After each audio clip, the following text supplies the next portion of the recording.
I'm Bradley, and welcome to another episode of Project Unknown, where we discuss the mysteries of this world and beyond. As always, we are not experts, just two friends who love to discuss it. On today's episode, we are discussing the Mothman of Point Pleasant, so I'm going to pass over to my co-host Reanna to tell us all about it. All right, so I have a lot written down for Mothman. It's been one of my interests since I was pretty young.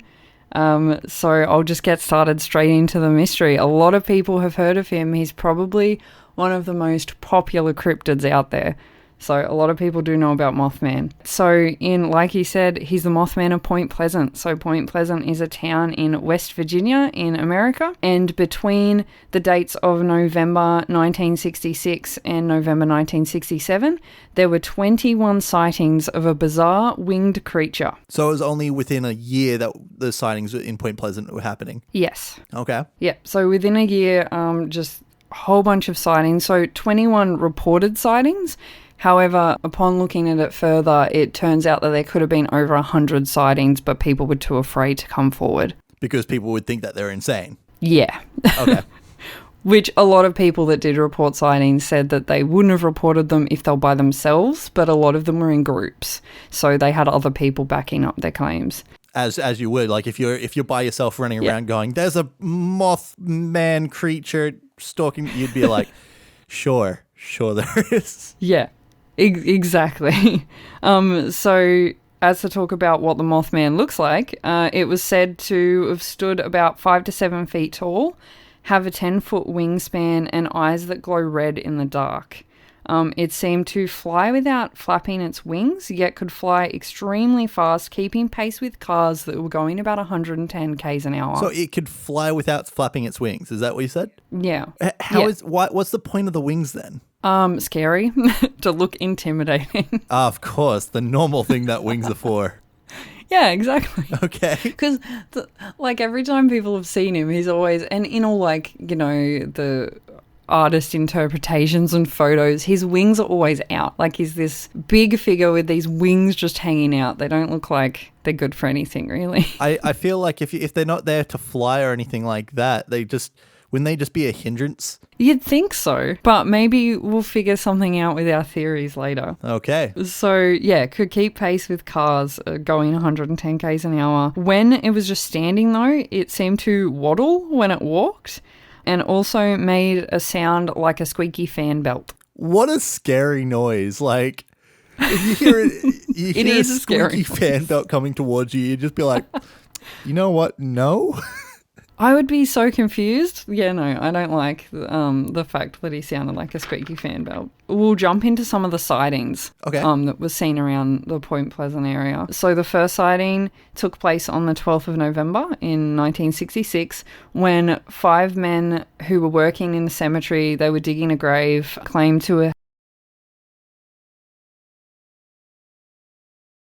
What a place to first see this creature. Like you're digging a grave and then this giant creature comes at you and you're like, you know what? I think I might need to get into a different career. Yeah, no, I would literally just drop the shovel and be like, I'm out. Sorry. See ya. That's enough grave digging for me. Yeah, pretty much. So yeah, what a place to see the first sighting of the Mothman. But yeah, after that sighting, shortly after, so only a couple days on November 15th, 2 young couples told police that they saw a large creature with red glowing eyes in their car headlights. And they described it as a large flying man with 10-foot wings, which then followed their car. And that's where this whole thing of him being able to fly like about 110 k's an hour came in, because he was following them. So he was following them. Was he were they thinking that they were in some sort of car chase with a giant winged creature?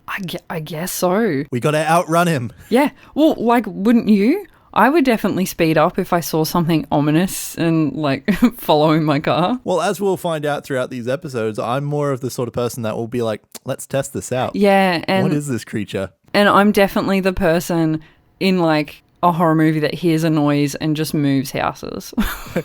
That's it. I'm out. Yeah, pretty much. If there was something weird going on, I'd be like, okay, nothing can explain this. I'm gone. See ya. We would be the people that move, that trade a house, just be like, okay, you're scared of the house? Well, I'll move in. You take mine. Yeah. Yeah, pretty much. I would be like, sure, you can take the haunted house. Go for it. Okay, so two lots of couples at this stage had seen the thing chasing them down, I guess, in the car. Yeah, so they were all together, and this was the second sighting that came really shortly after the first one. But then over the next 3 days after those 2 reported sightings, there were 8 more. All in groups? Not all of them, but most of them had witnesses that were nearby. Okay, that's interesting. Like usually with cryptids and all of these mystical creatures that appear over the time and over different places have all usually been just like solo people telling their stories. Yeah, so there are people in this instance that they're all seeing this figure together. There were people obviously that saw them when they were by themselves, but it was the same description. Like everyone was giving this some like things were a little different, but most people were saying it like to the description that everyone else was giving. That soul red glowing eye thing, the large wingspan. I guess like it's a pretty hard thing to describe if you haven't heard it before. Yeah, most of these sightings as well seem to happen around something called the TNT area. So what it was actually a like explosives dump that was there from World War II. Okay, interesting. Yeah, and a lot of the sightings actually took place around this particular area. So the Mothman had a lair. Yeah. Pretty much. Like, that's the whole thing. One of the theories is that he is literally this cryptid that's just living in this TNT area. Just sounds like an evil Batman at this stage. Yeah. Well, his name was actually given to him from one of the Batman villains, which was I think it was like Killer Moth or something. Which, that's something that I was going to bring up. Everybody's described this creature as like bird-like with bird-like wings and all this sort of stuff. And then come along and we're just like, yeah, it's Mothman? Yeah, right? Like, all of the descriptors are like, it looks like a big, like, shambling bird. Like, it's a big owl or it's a big crane or something. And, yeah, straight away, oh, no, it's Mothman. Like, it has no, like, describing features or anything like that look like a moth. No, it's just, it's a Birdman, if anything. Yeah, and like all of the pictures, the only thing that looks moth-like about him is that, like, I don't know, they normally draw him with like little antennas or a fluffy head, but I think that's just because of the name. They're just like, he's a moth, so we got to give him something. He's a Mothman, yeah. Talking about like describing him and the fact that he does look like a bird, is it possible, I guess, that he is linked to the other cryptids that are out there, such as like Owlman and Spring-Heeled Jack and the Flatwoods Monster and stuff like that, which have very similar describing features about them? Yeah, very similar. And a lot of theories actually do say that it's all just the same cryptid. Okay, so something that's gone from place to place. Yeah, so there is a theory where it's like, this is just the same thing, but it's just traveling. It's just going to different areas and people are giving their own names and saying what they saw, sort of thing. Okay, fair enough. Yeah, that is in one of the theories that I'll go into as well. Okay, we'll discuss that a little bit later. So the couples have seen it. The 5 men in the digging in the grave have seen it. What was next on the sightings? So one of the most notable sightings was by one of the residents of the town, Newell Partridge. He claimed that he saw strange patterns on his TV one night. Like his TV went all weird and he heard a noise outside, so he got a flashlight. He went out and he saw these glowing eyes that were described by everyone. And he said it almost looked like reflectors that you would normally get on like a car or a bike. Oh, okay. So as the light hit them, it was like bouncing the light back. So he described it as that. He heard this noise. And then shortly after, his dog was missing. That's not really something that you want to happen after you see a large creature, is it? Like, no. And my dog's gone. No. Cool. Yeah, exactly. So that's why this one's the most notable, just because his dog went missing like right after he heard this noise and saw these red, like these glowing eyes. And now you know this giant creature is a meat eater. Yeah, he took the dog. So that's probably the most notable sighting for sure. For sure. But here's the thing. I feel like everybody's going, oh, Mothman's stolen the dog to eat the dog because that's what they eat. And it's just like, what if he just wanted a friend? Yeah, he could have just taken the dog to be like, this is my pet now. Cool. I don't care if it's your pet, it's mine. Yeah, we don't know Mothman or his motives. Exactly. So far, he hasn't done anything. No, he's just trying to make friends and everybody's running away from him. Yeah, poor guy. So the last sighting was seen in November 1967, so roughly a year since the first sighting. Okay. And then 1 month after that sighting, the Silver Bridge, which is a bridge that connected the town of Point Pleasant, actually collapsed and killed 46 people. Wow. Yeah. And then after that, he wasn't sighted at Point Pleasant again. Wait, so this thing happens and then the creature just disappears? Yeah. No more sightings of him around Point Pleasant for quite a long time. Like, I think there's been a few sightings since, but not really. It's more so people, just one person being like, I saw him, but yeah, nothing to really back up their claim. So yeah, that's it. All of these sightings took place within a year, and then the bridge collapsed and he wasn't seen in Point Pleasant again. That's interesting because, like, is that people linking to two things that have nothing to do with each other? Or is it possible that the Mothman had something to do with the bridge collapse? Yes, which is what I'll get into in my theories. I thought you might. So I'll talk a little bit about the theories, but also talk about a few more sightings, because in Chicago in 2017, I remember when this was happening, I was pretty excited. There was actually over 55 sightings in Chicago of the Mothman. Wow. Yeah. The fact that it's like this cryptid that hadn't been seen since the 60s just randomly rocks up in 2017 in a completely different state. Yeah.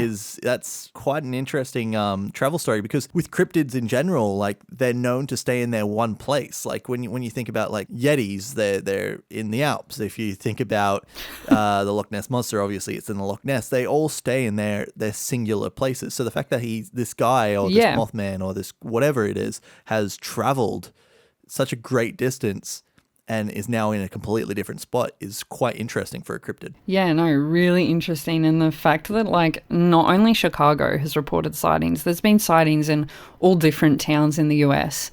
And also not even in the US. There's been sightings in, like, Chernobyl and, like, stuff like that. Japan. Wow, okay. Yeah. So it's not a creature that likes to stay in one place. No, obviously not. And, hey, if you can fly that fast, why not? Why not see the world? Yeah, I guess so. Like, you don't need your wings to fly or anything like that. Might as well go somewhere. Yeah, exactly. So yeah, that's pretty much it for the sightings. There were a few photographs released as well, but a lot of them, again, as you get with all cryptid photos, you know, they're silhouetted and they're blurry, and there's never a clear defining picture of it going, no. Yep, that 100% is correct. That is a Mothman creature. Yeah, so definitely, if you're interested, look up the photos, but yeah, take it with a grain of salt, because some of them are a little bit weird. There are some that look a bit like creepier and more realistic than others, but there's quite a few photos out there of the Mothman. And I guess with today's technology, this is something that we've had to look at a fair bit when we come up with our photos and stuff like that for the podcast, is that with today's technology, it's so easy to manipulate images to make them to have a creature in it, to look like there's something there when it's clearly not. You look at Slender Man, one of the most famous creepypasta sort of things out there. It's 100%. Everybody knows that it's not a real creature because it was part of a photo competition. But here we are with a creature that became such a legendary, such a big thing, almost as big as the Mothman and stuff like that, maybe even bigger. And everybody knew it was fake. Yeah, which is crazy. So it's pretty clear that, like, with these sort of cryptids, it is possible that photo manipulation could have been definitely, involved. Because there are so many photos of Slender Man out there. And like you were saying, we know he's not real. But there's photos out there, and some of them look like they're pretty good. They're pretty good. Realistic, yeah. I do want to say, before we go into our theory side of things, that there was a movie that came out in 2002 starring Richard Gere called The Mothman Prophecies. Uh-huh. I'm sure that you're well aware of that one. Yeah, I watched it when I was about 12. Really showing our age there. Yeah, wasn't great though, because I was actually terrified of the Mothman because of that movie for years. So here we are getting rid of your fears. Yeah, well, I started becoming more interested with the Mothman a couple years ago, and I was like, oh, it's fine. He's not a big moth as far as I'm aware. He just looks like one. Yeah, exactly. He's just a creature that everyone kind of interpreted wrong. Yeah, but yeah, I do know the film. Yeah, so that film was actually based on a real book that came out in 76, I believe, written by John Keel, who is one of those people that is very famous within the mythos of Mothman because he had been contacted by what he believes is Mothman, or as he called, he gave a name which was Injured Cold. Yeah. Which is in the movie as well, yeah. So it's very interesting that he wrote a non-fictional book involving his own personal involvement within this Mothman mythos, which definitely leads a little bit more credence towards there being something paranormal involved in this mystery, but I guess we'll go into our theories and discuss that a little bit more. Yes. Again, before we jump into the theories, I do want to mention that there's now a research centre for Mothman in Point Pleasant. Is that part of the Mothman Museum? It is indeed. The research centre opened in 2005. A statue of the Mothman was put up in Point Pleasant in 2003. And now there's a festival every year in September. A festival that anyone who's a cryptid fan probably goes to. Yeah, and I want to go one year. This is on my things to go to, is the Mothman Festival. That is amazing. If anybody wants to check out the statue of Mothman in Point Pleasant, they can actually go to the Mothman Museum website, which I believe you still have up currently. I do, and I'm looking at the moth cam right now. So they can watch whatever is happening to the Mothman statue in Point Pleasant at any time they want. Yep, it's raining right now in Point Pleasant. Oh, lovely. But yes, you can go and watch the statue of the Mothman. It's actually, the statue's pretty cool. Look up the statue. It's very, very interesting. Okay, well, enough of that. Yeah. We've given our groundwork to this mystery. Let's go into theories. What's number one on your list? So I'm going to go with the most logical first. Yeah, let's go for it. Which is, it's a bird.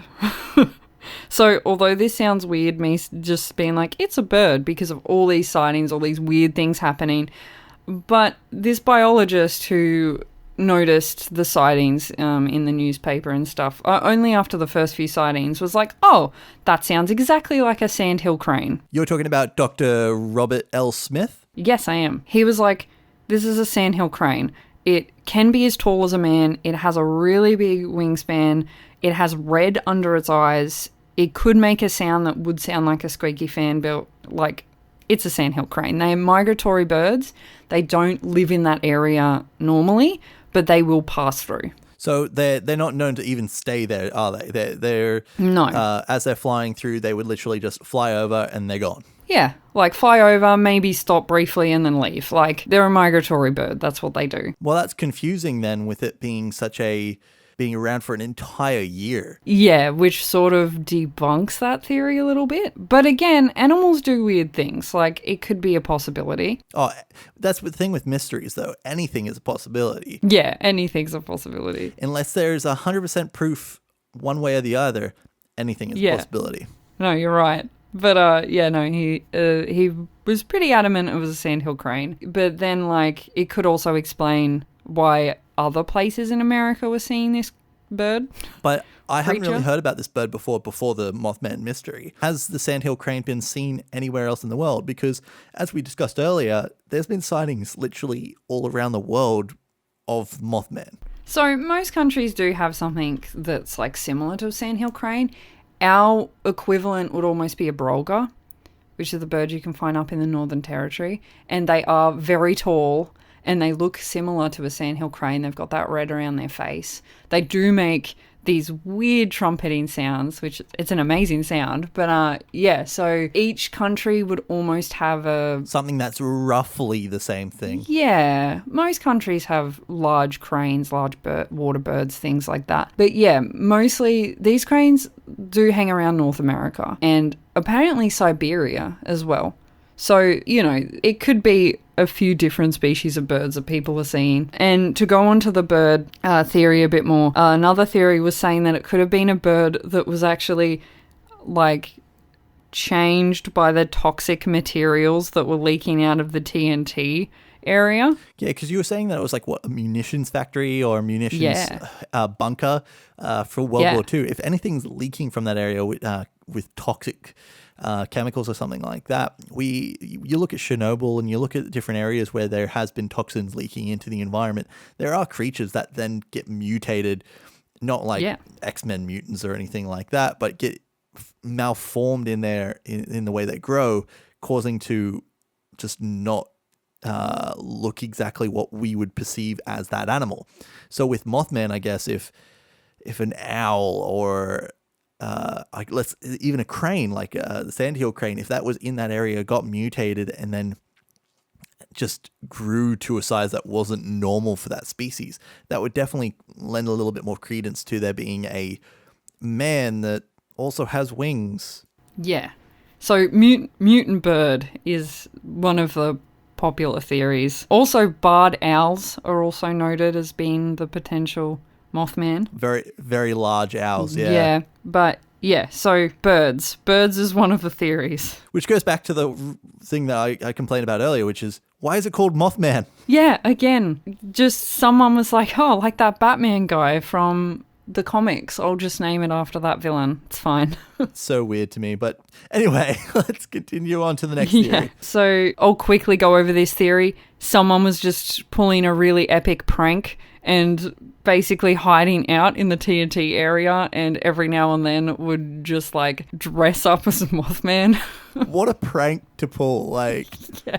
I'm going to dress up as a giant winged creature and scare some people, especially in a graveyard. He's just like, I see these people digging graves every night. I'm just going to scare them now. I'm going to scare them as a giant winged creature. Yeah, I don't believe this theory at all, because one, how is this person flying all over the place?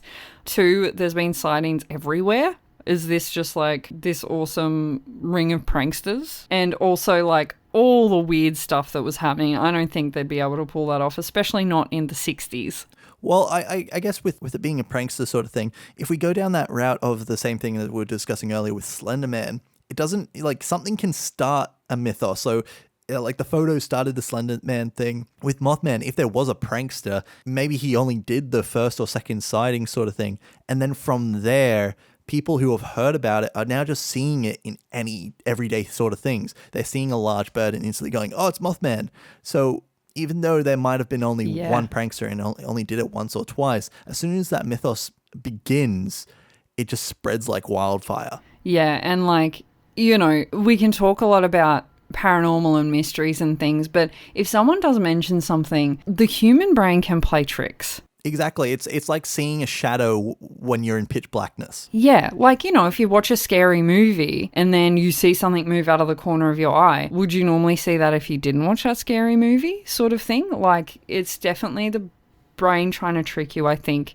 Can be accounted for a lot of things, but actually that leads me into one of the theories, which I'll mention now because it makes sense to mention it, is that Mothman actually looks very similar in all of like the sightings, as some people have said their sleep paralysis demons look like. Which is quite a scary thing. I've had sleep paralysis before and have seen these weird things before, and I don't know about yourself, Reanna. No, I've never had sleep paralysis, and I've heard about it, and I know people that have had it. I never want it. It sounds terrifying. It's not the greatest thing. Yeah. I will say that. Having something that, like, because with sleep paralysis is pretty much the way it happens is your brain wakes up before your body wakes up. Your body naturally shuts down when you're sleeping so that you don't kick yourself or something like that while you're dreaming. So when you wake up, your brain is woken up, but your body hasn't, which causes the paralysis effect. Now, during these states of panic, you start to hallucinate, which then leads to you seeing demonic states and like just weird, creepy figures. And a lot of the time, they do look very similar to like something with red glowing eyes, demon-like, that sort of thing, which then looks very similar, I guess, now to what is the description of Mothman. Yeah. Oh, yeah, that's terrifying. And yeah, one of the theories is that because a lot of people see these things just in their, like, in their mind, when they're dreaming, when they're having sleep paralysis. It could be just us putting human fears onto an animal that we're seeing. So like they see the sandhill crane, but their brain is telling them like, oh, it has red glowing eyes. It looks like this terrifying thing. And I guess that, yeah, it's the same thing as before. Once you've heard about something that is super scary, when you're in a panic state or an anxious state or something like that, and you see something that looks slightly out of this world but could be within constraints of reality, you still then put those same fears onto that thing. Yeah. Okay, so there is the theory that it's just the brain playing tricks. It's just the brain playing tricks. Like, these guys were working in a graveyard, which isn't the most funnest place, digging a grave together at nighttime. Like, I feel like, they saw this huge bird fly over. They might have seen it and freaked out. Of course, I probably would too if I saw, you don't really see birds flying over at nighttime. So, yeah, this one does make a lot of sense. It does make sense, except for the one fact that, I guess, is it was always in groups. Even with sleep paralysis and those sort of things that we're relating it to, it's usually one person experiencing that alone. Mass hallucinations are where it starts to get a bit funky, because when it's mass hallucinations, there's usually some form of slight variance between people's stories. That's true. So with this, I guess, the fact that they were almost all identical down to a T is where I'm like, can a mass town of 4,000 people all be seeing the same thing if it was their brain playing tricks on them? That is true. Or you could sort of even go further into maybe the mass hysteria sort of side of it. I guess, the mass hysteria side of it being everybody seeing the same thing because they've all heard the same thing. They've all heard the same thing, so therefore then they're seeing it. Like, they might have heard the first report, and then from there they're like, oh, I saw that too. It had red eyes and it was huge, and yeah. Which could lead us back to the prankster thing, which is now more of a possibility. Yeah, so I quite like that theory. That one's an interesting one. Yeah, no, for sure. It's so interesting, especially within all these mysteries that we discuss, is that a fair few of them can come down to just the human brain playing tricks on you. Yeah. Definitely. So the next theory that I'm going to talk about is supernatural manifestation. Excuse me? Which is basically something similar of to do with, okay, I'm going to say aliens, but it's got something to do with aliens. So what this theory means is that it is literally not going to say an omen of bad luck, but something that was manifested to almost be a premonition of the bridge collapse. So it's almost like what a lot of people discuss within Native American cultures and Native cultures in nearly any area, which is there's some form of animal or some form of creature that is the calm before the storm, the thing that almost predicts that something bad is about to happen. Exactly. And the reason why I mention aliens is because when Mothman did start appearing in Point Pleasant, people were seeing UFOs. They were reporting UFO sightings. People were getting visits by the men in black. People were having premonitions. A few people had premonitions of the bridge collapsing way before it did. So all of this started happening when Mothman arrived. So, this manifestation that's happened from this event that's going to take place has sort of started everything else. I want to ask you just about one specific point which you just brought up. Yeah. You're saying that people were getting visited by the men in black. Yeah.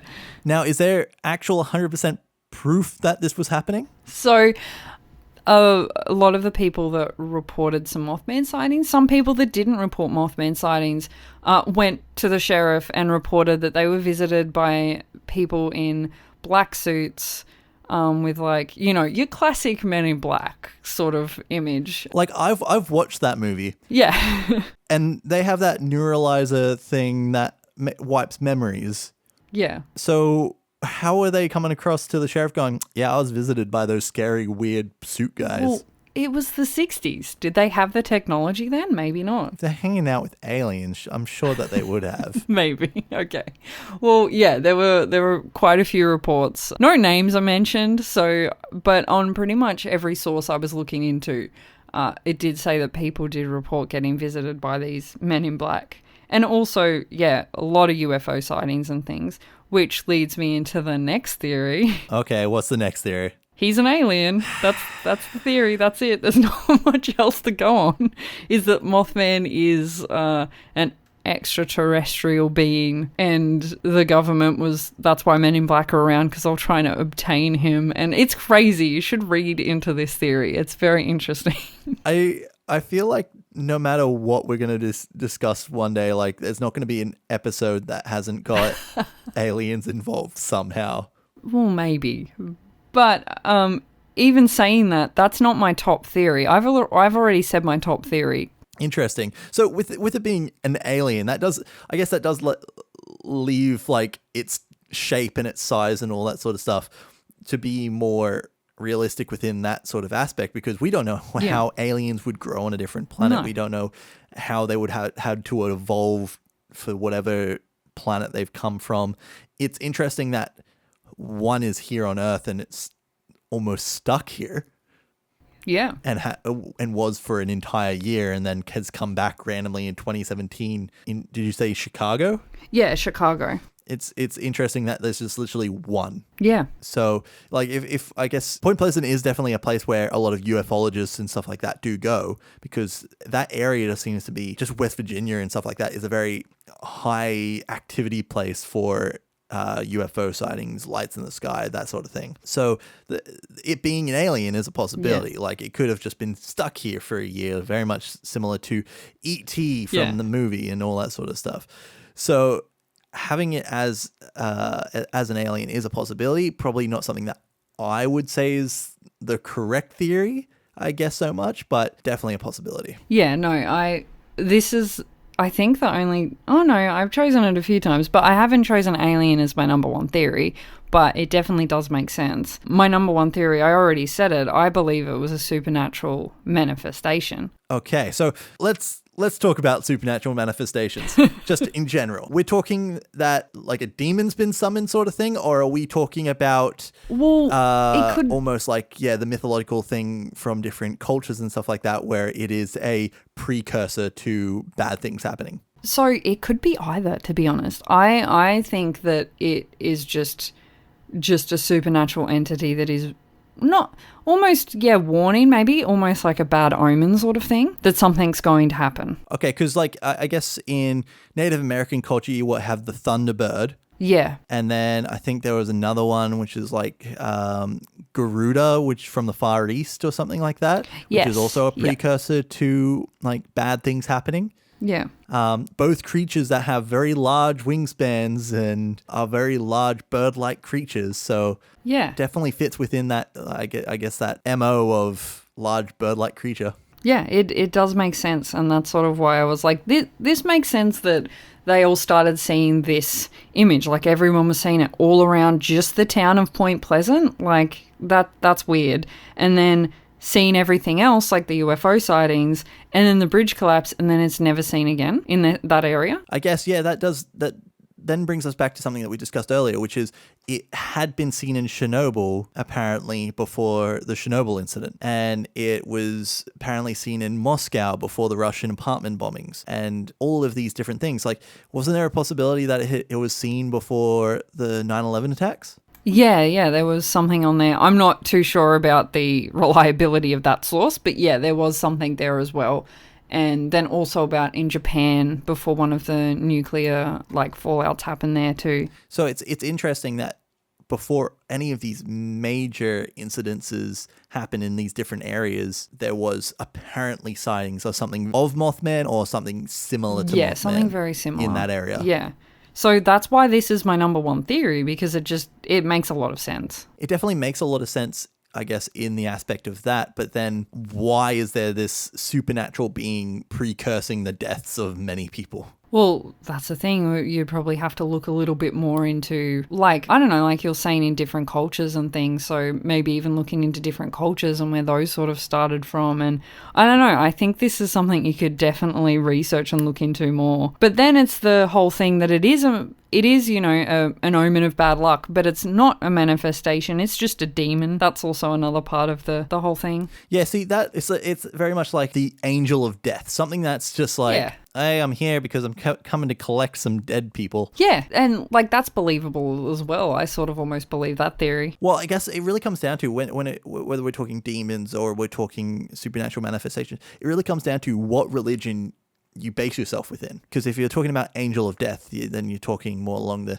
Catholic and Christianity side of things. If you're thinking of the Thunderbird, which is a premonition thing, then you're Native American. And then, so really, it's where you fit yourself within as whichever culture you're in as to what this creature possibly could be. Yeah, no, true. Because, yeah, as I said, like, I'm sure that the different areas, different cultures don't see eye to eye on what it could have been. Yeah, no, I totally agree. That's sort of why it makes sense, I think. It definitely makes sense. And then you got down to, like, not just the premonitions and stuff like that. It's like, as we were talking earlier, John Keel, who wrote the original Mothman's Prophecies book, he had Indrid Cold contact him and tell him things that no one else could have known, and gave him, like, things that were in the future that were going to come to be. Yeah, that's crazy. So it's interesting that there is also that aspect to it, that there is a creature that apparently contacted somebody and gave them literal insight into what is going to happen in this town. Yeah, that's pretty insane. And then also, apparently, I was reading in a few different places that a lot of the investigators that were looking into Mothman, like cryptozoologists and ufologists and things like that, actually got a lot of bad luck. Like, really bad stuff just started happening to them when they were investigating it. So it very much that whole supernatural aspect that, you know, like the same thing as if you went under a ladder or you broke a mirror or something like that. If you research the Mothman, you start getting bad luck. Yeah. So, yeah, there was a lot of that I was reading on different sites as well. I'm glad that we found that out now while we're discussing this. While we're talking about Mothman. Glad I did my research. So what is your number one theory? Well, I've been thinking about this, and I really think that it's a Yeti with a paraglider. Honestly, in my head, I was like, don't do it. Don't do it.